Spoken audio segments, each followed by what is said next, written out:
Hello friends, जैसा कि हमने आपको पिछले लेक्चर में जूरिस्प्रूडेंस में बताया था, अजन्मे व्यक्ति की विधिक स्थिति।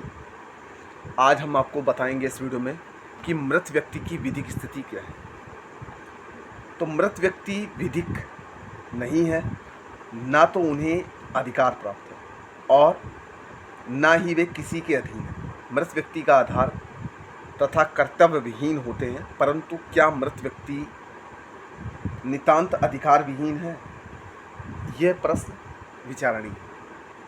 मृत व्यक्ति की प्रतिष्ठा विधि द्वारा संरक्षित है। एक मृत व्यक्ति के विरुद्ध अपलेख के आधार पर उसके संबंधी वाद ला सकते हैं। अगर कोई व्यक्ति मर गया है और उस मृत व्यक्ति के बारे में कोई गलत सलत बोलता है या अपलेख लाता है, तो उसके संबंधी उसके खिलाफ वाद ला सकते हैं।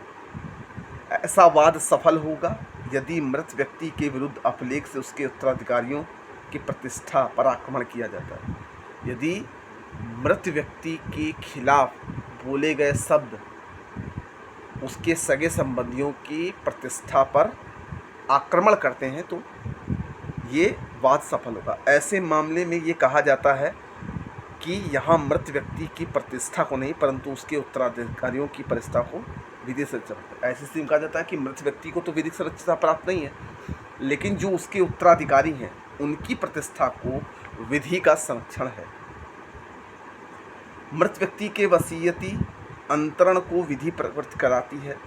यदि मृत व्यक्ति की वसीयत को विधि लागू करती है, तो इसका अर्थ यह है कि मृत व्यक्ति को कोई अधिकार प्राप्त है। यहाँ यह भी कहा जा सकता है कि वसीयत को लागू करने में मृत व्यक्ति के उत्तराधिकारियों के अधिकारों की मान्यता तथा संरक्षण दिया जाता है, क्योंकि यदि मृत व्यक्ति यह वसीयत करता है कि उसकी संपत्ति किसी को ना देकर उसे बेचकर उससे प्राप्त धन को समुद्र में फेंक दिया जाए, तो इसकी वसीयत को परिवर्तन नहीं करा जाएगा। अगर कोई मृत व्यक्ति अपनी वसीयत में ये लिख दे कि मेरी सारी संपत्ति किसी को ना दी जाए और इस सारी संपत्ति को बेचकर इसको समुद्र में फेंक दिया जाए, तो यह भी पालन होगा।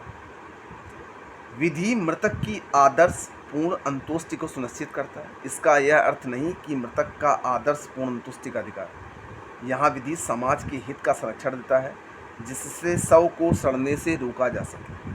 अतः निष्कर्ष यह है कि मृतक को विधिक व्यक्तित्व प्राप्त होता है। मृतक को विधिक व्यक्तित्व प्राप्त होता है।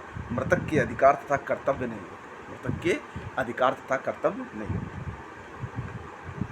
अब आता है व्यक्ति। व्यक्ति क्या है और कितने प्रकार के? तो व्यक्ति मतलब पर्सन, ये लैटिन शब्द पर्सोना से लिया गया है। व्यक्ति का ऐसा अस्तित्व है जो अधिकार तथा कर्तव्य धारण करता है। जीवित व्यक्ति, मरता व्यक्ति नहीं। सामान्य के अनुसार व्यक्ति वह है जिसने विधि, अधिकार तथा कर्तव्य के लिए सक्षम मानती है। ग्रे के अनुसार व्यक्ति एक ऐसी इकाई है जिसे अधिकार तथा कर्तव्य दिए जा सकते हैं। यदि किसी व्यक्ति का अधिकार तथा कर्तव्य धारण करने की क्षमता नहीं है, तो वह मानव होते हुए भी विधि की दृष्टि में व्यक्ति नहीं। ऐसी इकाई जिसे अधिकार तो प्राप्त परंतु जो कर्तव्य के अधीन, वह भी व्यक्ति माना नहीं जाता। जैसे पागल तथा विदेशी सम्राट। अगर पागल व्यक्ति को विधि व्यक्ति नहीं मानती। इस प्रकार की एक ऐसी इकाई जो सिर्फ कर्तव्य के अधीन है परंतु ये अधिकार विहीन है, वह भी व्यक्ति माना जा सकता है। जिसे रोमन विधि में गुलाम या दास, उसको भी व्यक्ति माना जाता है अगर वह पागल ना हो। दास या गुलाम को ये अधिकार प्राप्त नहीं थे, परंतु उन्हें आपराधिक विधि कर्तव्य अधिरोपित करती थी। इस प्रकार विधि शास्त्र के लिए व्यक्ति की परिभाषा में दो व्यक्ति आता है, एक प्राकृतिक व्यक्ति, दूसरा विधिक व्यक्ति। ठीक। अब देखिए, इसमें एक टॉपिक है अनुशास्ति तथा सजा दंड में डिफरेंस।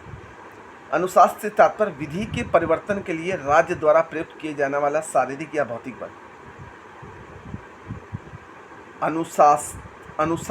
अनुशासित से तात्पर्य विधि परिवर्तन के लिए राज्य द्वारा प्रयुक्त किए जाने वाला शारीरिक या भौतिक बल है।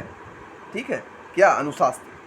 और दंड या सजा पनिशमेंट से तात्पर्य किसी अपराध के दोषी व्यक्ति पर अधिरोपित कष्ट या बुराई है, जैसे शारीरिक कष्ट या कारावास।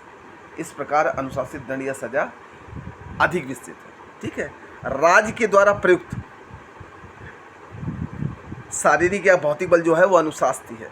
और सजा दंड क्या है कि अगर कोई अपराधी दोष सिद्ध ठहराया जाता है तो उसको कारावास या जुर्माना दोनों से दंडित है। तो आज के इस वीडियो में इतना ही, बाकी हम मिलते हैं नेक्स्ट वीडियो में। Thank you.